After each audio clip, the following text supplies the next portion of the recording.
Bismillahirrahmanirrahim. Assalamualaikum warahmatullahi wabarakatuh. Perkenalkan, nama saya Khairunisa, NIM 180322060. Pada mata kuliah metabolisme zat gizi hari ini, saya akan mencoba untuk mempresentasikan materi mengenai vitamin C. Baiklah, topik bahasan kita pada hari ini yaitu mengenai definisi vitamin C, sejarah, sumber dan fungsi, metabolisme dan peran terhadap COVID, dan defisiensi dan kelebihan dari vitamin C. Baiklah, yang pertama itu definisi. Vitamin C atau asam ascorbat adalah suatu senyawa beratom karbon 6 yang dapat larut dalam air. Bentuk utama dari asam ascorbat adalah L-ascorbit dan dehydroascorbic acid. Vitamin C juga merupakan vitamin yang disintesis dari glukosa dalam hati dari semua jenis mamalia kecuali manusia. Manusia tidak memiliki enzim gulonolakton oksidase yang sangat penting untuk sintesis dari prekursor vitamin C, yaitu 2-keto-1-gulonolakton, sehingga manusia tidak dapat mensintesis vitamin C dalam tubuhnya sendiri. Berikut adalah sejarah dari vitamin C. Vitamin C sukses diisolasi untuk pertama kalinya pada tahun 1928 dan pada tahun 1932 ditemukan bahwa vitamin ini merupakan perwakilan yang bisa mencegah sariawan. Albert Szent-Györgyi menerima penghargaan Nobel dalam fisiologi atau kedokteran pada tahun 1937 untuk penemuan ini. Sumber dan fungsi dari vitamin C. Selama ini, vitamin C atau asam karbonat dikenal memiliki peran dalam menjaga dan memperkuat imunitas terhadap infeksi.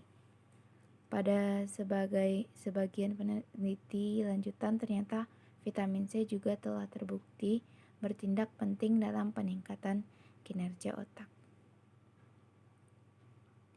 Beberapa fungsi serta manfaat vitamin C antara lain mengatasi sakit flu dan demam dan batuk, sebagai antioksidan dan mempercepat penyembuhan penyakit, menjaga dan merawat kulit, sebagai bahan kecantikan alami dan menurunkan risiko penyakit kanker dan mengobati sakit sariawan serta mengobati gusi bengkak dan berdarah. Nah, beberapa makanan yang menjadi sumber vitamin C yaitu ada jeruk, buah beri, cabai, paprika, pepaya, tomat, stroberi, blueberry, jambu biji, dan masih banyak lagi lainnya. Yang keempat itu kita membahas mengenai metabolisme vitamin C dan peran vitamin C terhadap COVID. Pertama yaitu metabolisme vitamin C. Nah, ketika kita mengkonsumsi vitamin C, maka vitamin C itu akan berikatan dengan protein. Nah, setelah itu vitamin C akan dihidrolisis oleh HCl. Nah, kemudian akan dipisahkan antara vitamin C dengan zat gizi lain.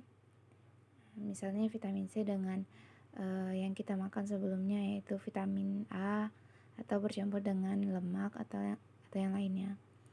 Nah, kemudian vitamin C ini akan masuk ke dalam usus halus dan dia akan diserap.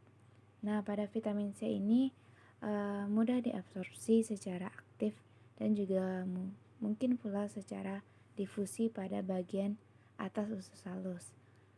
Absorpsi vitamin C di usus itu dibantu oleh natrium vitamin C transporter lalu masuk ke peredaran darah melalui vena porta. Nah, vitamin C kemudian dibawa ke semua jaringan. Vitamin C ditransfer oleh darah ke jaringan ascorbat transporter dan disimpan pada jaringan non-lemak, antara lain terdiri antara kelenjar adrenal, hati, paru-paru, pankreas, dan leukosit.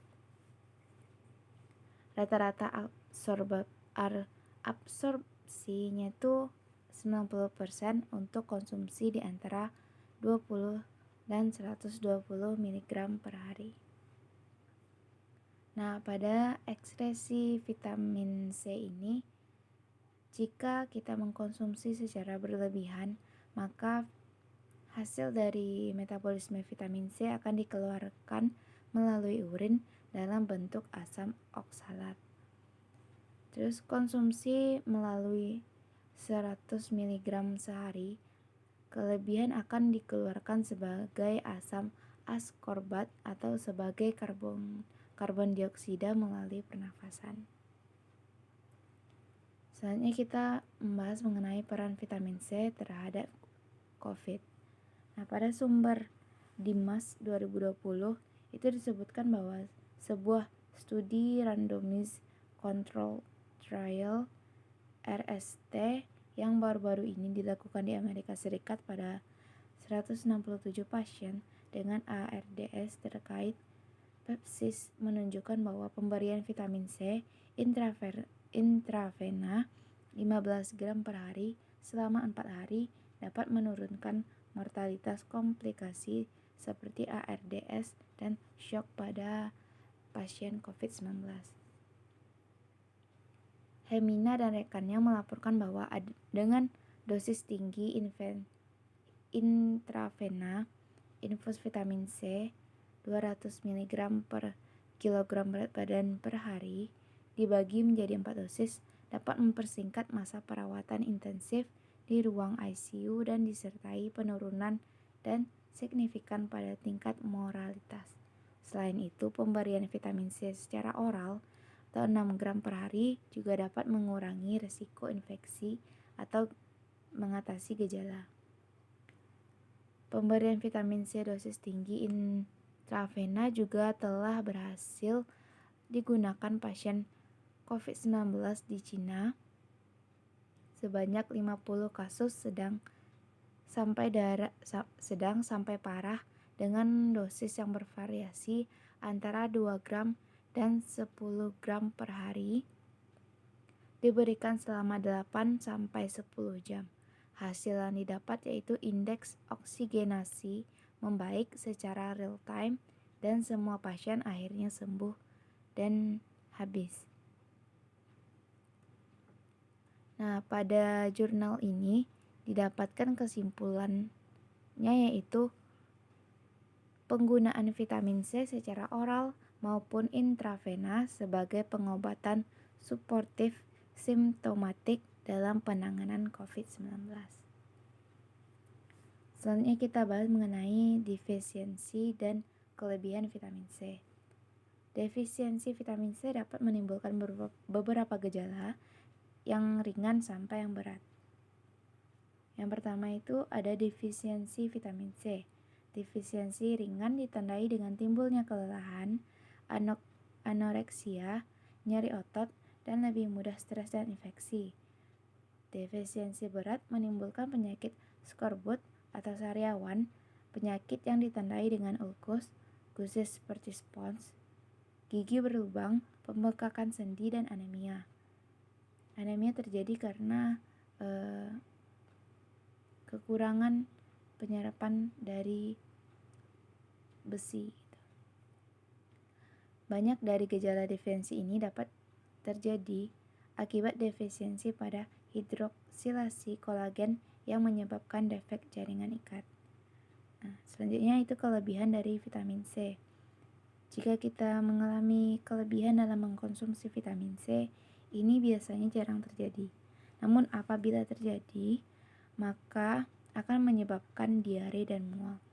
Asupan berlebih juga dapat menyebabkan fluksus asam atau asam lambung. Sekian presentasi dari saya. Terima kasih atas perhatiannya. Wassalamualaikum warahmatullahi wabarakatuh.